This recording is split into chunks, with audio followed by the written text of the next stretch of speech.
साईनाथजी, राष्ट्रीय काँग्रेसचे प्रदेशाध्यक्ष नाना पटोले हे रविवारी दिनांक 17 सप्टेंबर रोजी रत्नागिरी जिल्हा दौऱ्यावर येत आहेत। यावेळी ते रत्नागिरी रिफायनरी प्रकल्पाशी संबंधित काही विरोधकांनाही भेटणार असल्याची माहिती प्राप्त होते।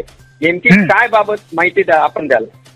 निश्चित प्रशांत, खरं तर राष्ट्रीय काँग्रेसचे अध्यक्ष प्रदेशाध्यक्ष नाना पटोले हे रत्नागिरी जिल्हा दौऱ्यावरती येत आहेत। उद्या रविवार आहे, रविवार दिनांक 11 सप्टेंबर रोजी ते रत्नागिरी जिल्हा दौऱ्यावर येत आहेत आणि याच दरम्यान राजापूर मधील रत्नागिरी रिफायनरी प्रकल्पाशी संबंधित जे काही विरोधक आहेत त्यांची देखील ते भेट घेणार असल्याची माहिती प्राप्त होते। खरं तर प्रशांत, नाना पटोले हे सिंधुदुर्ग जिल्हा दौऱ्यावरती ज्यावेळी होते त्यावेळी पत्रकारांनी त्यांना प्रश्न विचारला होता आणि त्या प्रश्नाला रिफायनरी बाबतचा तो प्रश्न होता आणि त्या प्रश्नाला उत्तर देताना नाना पटोले यांनी आपली भूमिका जी आहे ही स्पष्टपणे मांडली होती की नानाचा रिफायनरी जर कोण आणणार असेल तर तो नानाच आणणार, अशा पद्धतीची भूमिका नाना पटोले यांनी मांडलेली। त्यामुळे उद्या रिफायनरी विरोधकांना भेटल्यानंतर नाना पटोले यांनी सिंधुदुर्ग जिल्ह्यामध्ये मांडलेल्या भूमिकेशी ठाम राहणार का, हा खऱ्या अर्थानं प्रश्न उद्याच्या त्यांच्या दौऱ्यानंतर स्पष्ट होणार आहे। खरं तर अजून विस्तृतपणे प्रशांत सांगायला गेलं तर भारताचे पंतप्रधान इंदिरा गांधी असतील, पंडित जवाहरलाल नेहरू असतील यांनी भारतामध्ये जास्तीत जास्त ज्या काही रिफायनरी आल्यात या रिफायनरीना नेहमीच समर्थन दिलंय किंवा पाठिंबा दर्शवला होता त्या काळी।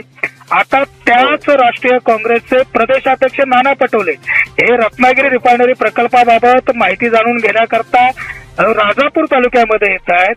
खऱ्या अर्थानं राजापूरकरांचा नाना पटोले यांना प्रश्न आहे की त्यांच्या वरिष्ठांनी म्हणजेच इंदिरा गांधी आणि अर्थातच पंडित जवाहरलाल नेहरू यांनी घेतलेल्या भूमिकेशी नाना पटोले हे एकनिष्ठ राहणार आहेत का, की त्यांच्या भूमिकेला विरोध करून हा प्रकल्प विनाशकारी आहे अशा पद्धतीने भूमिका मांडून यापूर्वी जी काही इंदिरा गांधी आणि पंडित जवाहरलाल नेहरू यांनी घेतलेली जी भूमिका होती ही भूमिका चुकीची होती अशा पद्धतीचं चित्र नाना पटोले उद्या मांडणार आहेत का, हा खऱ्या अर्थानं राजापूरकरांचा एकूणच प्रश्न जो आहे तो या निमित्तानं उपस्थित होतोय। उद्याच्या नाना पटोले यांच्या दौऱ्याकडे प्रशांत, खऱ्या अर्थानं सर्वांचंच लक्ष लागून राहिलंय। नाना पटोले हे निश्चितच आपल्या वरिष्ठांनी पक्ष नेतृत्वाने जी काही यापूर्वी भूमिका घेतली होती या भूमिकेला अनुसरूनच पुढे जातील अशा पद्धतीची अपेक्षा मात्र राजापूरकरांकडनं व्यक्त केली जाते, एवढं निश्चित आहे। प्रशांत, साईनाथजी धन्यवाद। नाना पटोले यांच्या एकूणच यापूर्वी मांडलेल्या भूमिकेबाबत आपण सविस्तर माहिती दिल्याबद्दल धन्यवाद। धन्यवाद प्रशांत। असे नवनवीन व्हिडिओ पाहण्यासाठी कोकणशाहीचं युट्यूब चॅनल सबस्क्राईब करा व बेल बटन प्रेस करा। तसेच फेसबुक पेज लाईक करा आणि इंस्टाग्राम पेज व ट्विटर पेजला फॉलो करायला विसरू नका।